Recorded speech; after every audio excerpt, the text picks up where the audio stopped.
सुनीता मोहनपुर की रहने वाली एक महिला थी। उसका एक बेटा था जिसका नाम पवन था।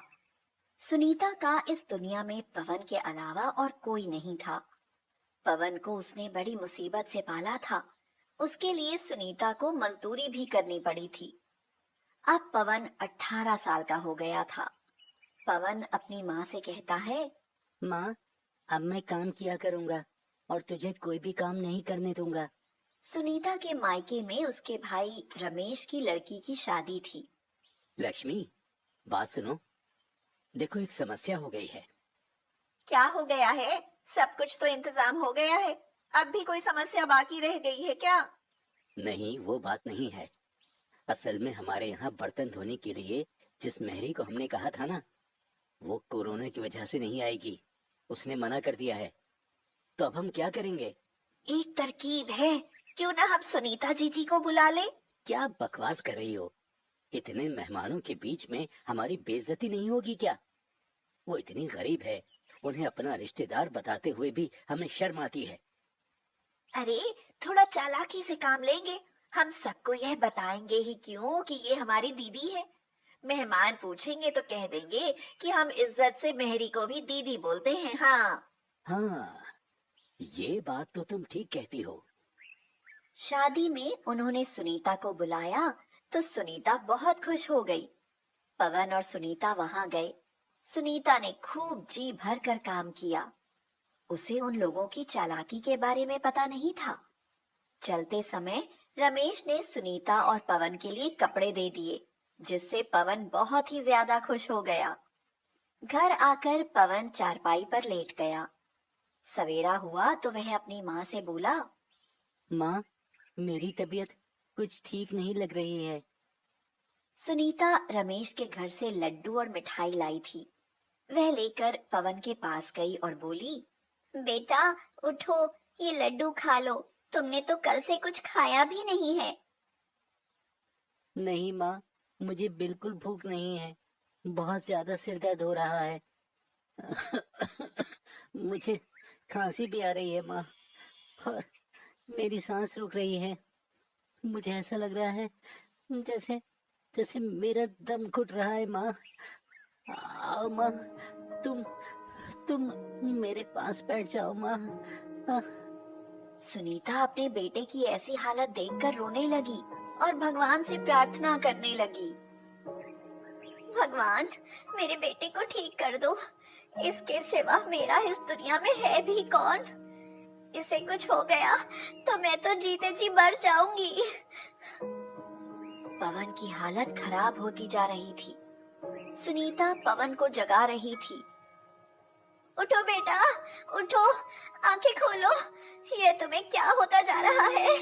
हे भगवान, मैं किससे मदद मांगू? उसने अपने मन ही मन में कहा, अभी मैं अपने मायके गई थी तो मैंने वहां जी तोड़कर काम किया था। तो तो क्या वे लोग मेरी मदद नहीं करेंगे? रमेश भैया को फोन करती हूँ। हाँ, हेलो भैया, पवन की बहुत तबीयत खराब हो गई है। यहाँ चले आओ, उसे अस्पताल में भर्ती करवा दो भैया। तुम्हारे भैया इस समय खाली नहीं है। शादी ब्याह का घर था, 20 काम है। हम लोग अभी नहीं आ सकते। वह पड़ोस में रहने वाले बिरजू के पास गई। वह ई रिक्शा चलाता था। सुनीता उससे गिड़गिड़ा कर बोली, भैया, पवन की तबीयत बहुत खराब है। उसे अस्पताल में चलकर भर्ती करवा दो। तुम्हारे रिक्शे के पैसे मैं लौट कर दे दूंगी, चाहे घर ही क्यों ना बेचना पड़े। और थोड़ी दवा के लिए भी रुपए उधार दे दो भैया। बिरजू पसीज गया और उसने अपना ई रिक्शा निकाला। उसने पवन को उठाया और ई रिक्शा में उसको लिटा दिया। सुनीता ने उसे अपनी गोद में सहारा देकर संभाल लिया था। बिरजू बहुत जल्दी रिक्शा लेकर अस्पताल पहुंचा। सुनीता दौड़ती हुई डॉक्टर के पास गई और बोली, डॉक्टर साहब, डॉक्टर साहब, जल्दी से मेरे बेटे को देख लीजिए। उसकी उसकी तबीयत बहुत खराब है। हाँ, देखिए, इसकी हालत बहुत खराब है। इसके लिए फौरन ऑक्सीजन का इंतजाम करो। ऑक्सीजन? वह कहाँ मिलेगी? सिलेंडर मंगवाना होगा तुम्हें। उसके लिए 25,000 रुपए अभी जमा करने होंगे। उसने बिरजू की ओर देखा। बहन, मेरे पास भी 1,000 रुपए ही थे जो मैं ले आया था। अब सुनीता बहुत जोर जोर से रोने लगी। वह बिरजू से बोली, भैया, जल्दी से रिक्शा लेकर जाओ और सरपंच जी से कहो कि वे मेरा घर ले ले और 25,000 रुपए तुरंत मेरे बेटे के लिए दे दे। जल्दी जाओ भैया। बिरजू रिक्शा लेकर ताबड़तोड़ दौड़ता हुआ सरपंच के यहाँ पहुंचा और उसको पूरी बात बताई। सरपंच ने 25,000 रुपए दे दिए। बिरजू फिर से रिक्शा लेकर वापस अस्पताल में आया और रुपए जमा करके सिलेंडर लेकर आया। डॉक्टर पवन को देखने आया। दूर से ही उसको देखकर बोला, ये तो मर चुका है, तुमने इंतजाम करने में देर कर दी। सुनीता रोने लगी। अब वह सिलेंडर का क्या करती? उसने देखा उसी की तरह एक और माँ अपने बेटे को लेकर आई थी। वह रो रही थी कि उसके पास सिलेंडर नहीं था। उसका बेटा मरने की कगार पर था। सुनीता ने सिलेंडर उसे दे दिया और बोली,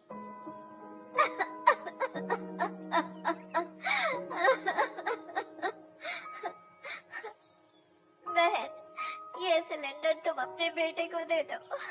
ये मेरे किसी काम का नहीं रहा। मेरा बेटा तो मुझे छोड़कर चला गया। उस लड़के को ऑक्सीजन लगा दी गई और उसकी तबीयत सुधरने लगी।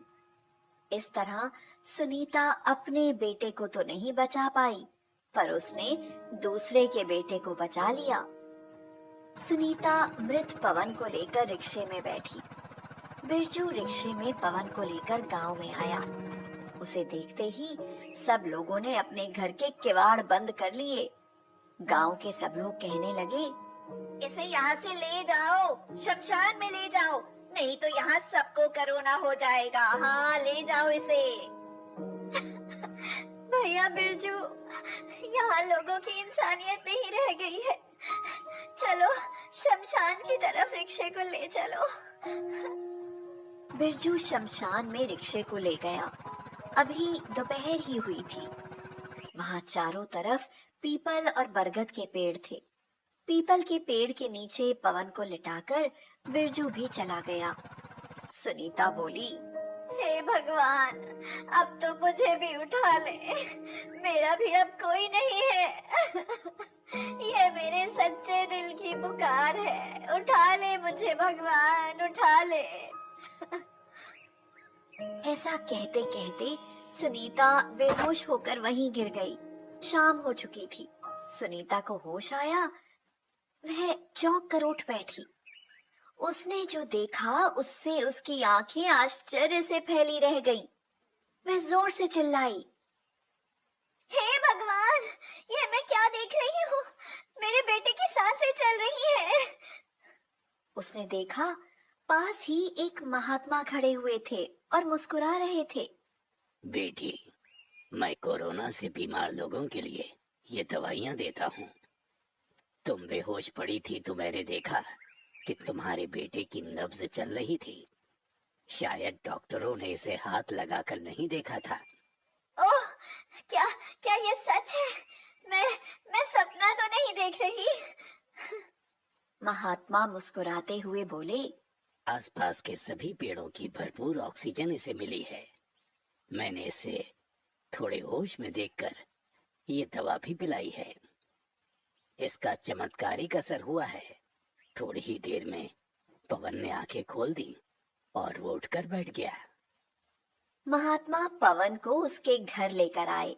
वे उसे रोज दवा और काढ़ा देते रहे। पवन बिल्कुल ठीक हो गया। उसके बाद सरपंच सुनीता के पास आया और बोला, सुनीता बहन, कोरोना के समय तुमने इंसानियत की मिसाल कायम की है। मैंने 25,000 रुपए तुम्हारे मकान गिरवी रखकर तुम्हें दिए थे और तुमने वो 25,000 रुपए का सिलेंडर जैसे दिया, वो मेरा भांजा था। तुमने उसकी जान बचाई है। मैं तुम्हारा कर्जदार हूँ। आज कोरोना के समय हमें ऐसे ही लोगों की जरूरत है जैसे तुम और ये महात्मा जी। मैं तुम्हारे रुपए माफ करता हूँ और इसके साथ ही तुम्हारे बेटे पवन को भी अपने यहाँ नौकरी देता हूँ।